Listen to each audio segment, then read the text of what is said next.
The boys season 4 के episode 2 में स्वागत है आप सभी का। और इस एपिसोड का नाम है लाइफ अमोंग द सेप्टिक्स। इस एपिसोड की स्टार्टिंग में दिखाया जाता है ए ट्रेन को। ए ट्रेन एक मूवी बना रहा है एक डायरेक्टर के साथ में मिलके। इन दोनों का मीटअप हुआ था सीजन 3 में और इन्होंने कहा था कि हम दोनों मिलके एक मूवी बनाएंगे। इसके पास आता है ब्लैक नॉयर और कहता है कि होमलैंडर ने हमसे बहुत गंदे गंदे काम करवाए हैं और प्लीज अब मैं किसी की जान नहीं लेना चाहता हूँ। यहाँ ए ट्रेन भी परेशान है होमलैंडर से। फिर ये कहानी आ जाती है हॉस्पिटल में जहां पे यूवी को दिखाया जाता है और उसकी मॉम भी वहां पे आती हैं। उसकी मॉम उसके पापा का ख्याल रख रही हैं। तब यूवी जो है वो बहुत ज्यादा गुस्सा है क्योंकि उसकी मॉम उसे छोड़ के चली गई थी। एंड देन वो कहता है कि आप मेरे से बिना पूछे मेरे पापा की कैबिन में नहीं आएंगी और मेरे पापा और मुझे इस हालत में छोड़ दीजिए, हम जैसे भी हैं ठीक है। लेकिन उसकी मॉम नहीं मानती है और कहती है कि तुम्हारे पापा ने सारी जमीन और जायदाद मेरे नाम कर दी है तो इसमें मेरा पूरा हक है और मैं तुम्हारे पापा का ध्यान जरूर रखूंगी। फिर दिखाया जाता है किमिको को। किमिको जो है डॉक्टर के पास गई है अपना इलाज करवाने और वो सोच रही है कि कहीं से भी मैं बोलने लग जाऊं क्योंकि किमिको जो है वो गूंगी है। फिर डॉक्टर उसे समझाती है लेकिन किमिको को गुस्सा आ जाता है एंड वो वहां से चली जाती है। इसके बाद दिखाया जाता है बुचर को। बुचर जो है अपनी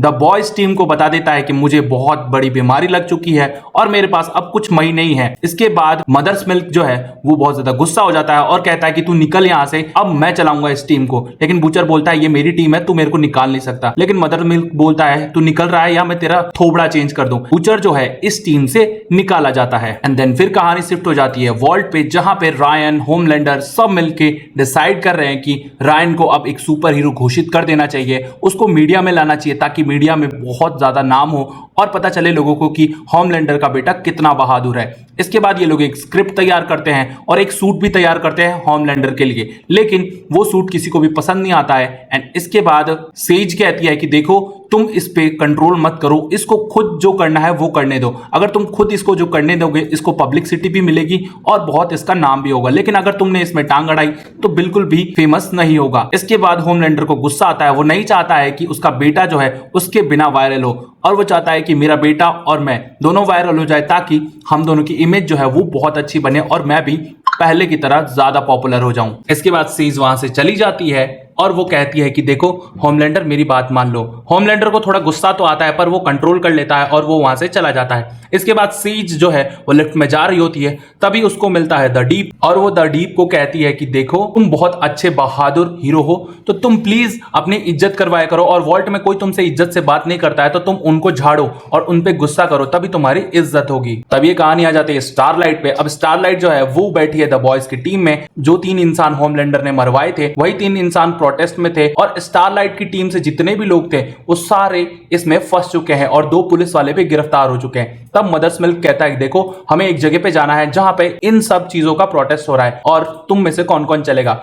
मदर मिल्क के साथ कोई भी नहीं आता है। इधर यूवी कहता है कि मुझे अपने पापा के पास जाना है। स्टारलाइट कहती है कि मैं तो बिल्कुल भी नहीं जा सकती और इसके बाद उनके साथ किमिको, मदर मिल्क और फ्रेंची निकल जाते हैं उस मिशन पे। इधर दिखाया जाता है रायन जो है वो एक ट्रेनिंग ले रहा है ताकि एक स्क्रिप्ट तैयार की जा सके और झूठी स्क्रिप्ट लोगों के सामने दिखाई जा सके ताकि रायन जो है वो बहुत ज्यादा फेमस हो जाए। इसके बाद रायन जो है वो एक्टिंग सही से नहीं करता है। फिर वो अपने पापा होमलैंडर से पूछता है कि मैंने अच्छा नहीं किया ना।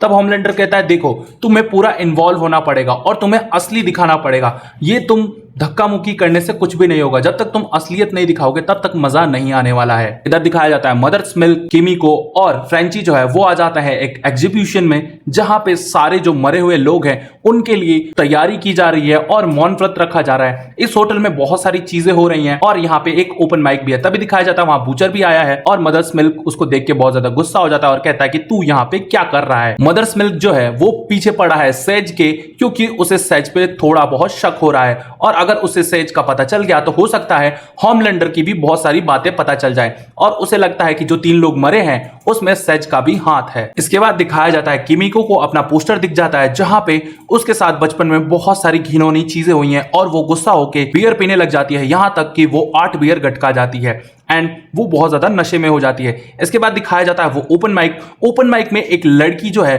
वो भाषण देने वाली है सारे लोगों के लिए और वहां पे होती है सेज भी। वो उस ओपन माइक में आती है और मदर्स मिल्क बूचर जो है वो अब साथ में काम कर रहे हैं। वो कहते हैं कि चलो तेरे को मैं खुला नहीं छोड़ सकता, और अगर मैंने तेरे को खुला छोड़ दिया तो बहुत बड़ी गड़बड़ हो जाएगी। देन सेज से एक बंदा मिलता है, मदर्स मिल्क उसको कहता है कि तुम उस पर ध्यान रखो, और फिर फ्रेंची और किमिको उसके पीछे चले जाते हैं। इसके बाद दिखाया जाता है स्टारलाइट यूवी जो है वो ट्रेन का पीछा कर रहे हैं, और ट्रेन को दिखाया जाता है अपने भाई के साथ। वो अपने भतीजों के साथ होता है, तभी उसका भाई आके उस पर चिल्लाता है और उसको जलील करता है और कहता है कि तुम मेरे बच्चों से दूर रहो और तुम मेरे बच्चों को झूठी कहानी बताते हो। इसके बाद होता है द सेज जो है वो मिलती है फायर क्रैकर से, और ये फायर क्रैकर कोई और नहीं, वही ओपन माइक वाली लड़की होती है जो भाषण दे रही होती है। और फिर सेज पूछती है कि तुम क्या करती हो, और इसके बाद फायर क्रैकर कहती है देखो मैं लोगों को जागरूक करती हूं, तो तुम मेरे पे शक मत करो। इसके बाद दिखाया जाता है बूचर जो है वो कहता है कि सेज में कोई पावर ही नहीं है, तो चलो उसको 2 फटके मारते हैं और उससे सारा सच उगलवा लेते हैं। तब मदर्स मिल्क कहता है तू अपना दिमाग मत चला, और उसको एक पार्किंग एरिया में ले जाके खूब पीटता है और कहता है देख मेरे बीच में मत आ, और इधर बूचर भी उसको उकसा देता है। तभी मदर्स मिल्क को बहुत ज्यादा गुस्सा आता है और वो कहता है दूर रहना हमारी टीम से। तभी दिखाया जाता है ए ट्रेन को। ए ट्रेन जो है वो वापस से भाग जाता है और वो पहुंच जाता है द बॉयज के अड्डे पे।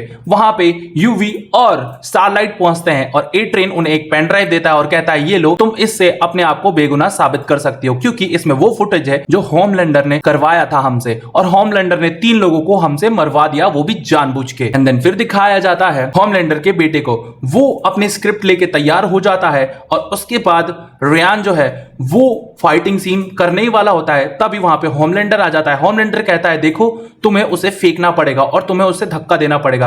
रियान बोलता है नहीं मैं धक्का नहीं दे सकता, और फिर रियान जोर से धक्का दे देता है एक आदमी को जो बच्चे को पकड़ा हुआ होता है, और वो आदमी जाके वॉल से टकराता है और उसके चीथड़े उड़ जाते हैं। यहाँ रियान जो है देखता ही रह जाता है। इसके बाद होमलैंडर कहता है तुमने बहुत अच्छा किया।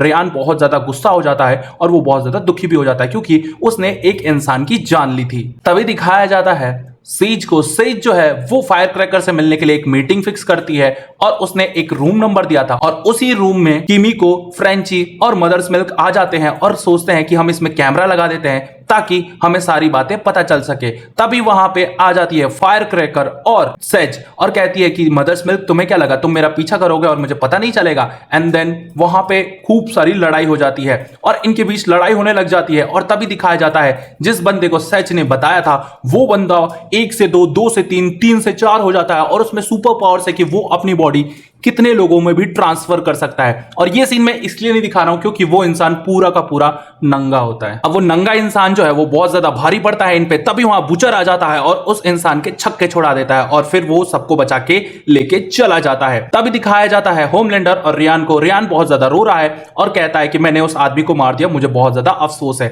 उसके बाद दिखाया जाता है स्टारलाइट को। स्टारलाइट उन बेगुनाह इंसानों को बचा लेती है और वो इंसान बच जाते हैं। एंड इसके बाद दिखाया जाता है फ्रेंची को। फ्रेंची जो है गर्लफ्रेंड से बात कर रहा है, और वो एक्स गर्लफ्रेंड से बात करते करते कहता है कि मुझे कॉलिन मिला था और मुझे कॉलिन से प्यार हो गया है। अब मैं क्या करूं, क्योंकि मैंने उसकी फैमिली को मार दिया था। अगर ये बात उसे पता चल गई तो उसे बहुत बुरा लगेगा। एंड इधर वापस से ह्यूवी जो है वो अपनी मॉम पे चिल्लाता है और कहता है कि आप इस सब के लायक नहीं है, आप यहां से चले जाइए और मैं आपको बहुत ज्यादा हेट करता हूं। फिर कहानी शिफ्ट हो जाती है मदर मिल्क और बूचर पे। अब मदर मिल्क जो है वो बूचर से मिलता है। बूचर बोलता है देख मुझे तेरी जरूरत है और तुझे मेरी जरूरत है, हम दोनों मिलकर इस टीम को चलाएंगे, और हम दोनों भाई भाई थे पहले, और अब हम में इतनी लड़ाई क्यों हो रही है। तब मदर्स मिल्क कहता है देख बहुत देर हो चुकी है और तेरे पास बहुत कम टाइम है, और मैं तुझे ऐसे ही मरता हुआ देखना नहीं चाहता हूं। बूचर बोलता है देख कभी ना कभी तो हम दोनों का विकेट गिरने वाला है, तो प्लीज मुझे इस टीम में रहने दे। लेकिन मदर मिल्क नहीं सोचता है और वो कहता है तू यहां से निकल जा। एंड देन बूचर उस टीम से वापस से निकल जाता है, और ये जो एपिसोड 2 है यहीं खत्म हो जाता है। एपिसोड 3 के लिए वेट करो। वीडियो अच्छी लगी हो तो प्लीज इस वीडियो को लाइक करो, चैनल को कर दो सब्सक्राइब, और अगर रिमेनिंग एपिसोड्स देखने हैं तो प्लेलिस्ट आपके सामने आ रही है, उसे क्लिक कीजिए और एंजॉय कीजिए द बॉयज के सीजन 4 को।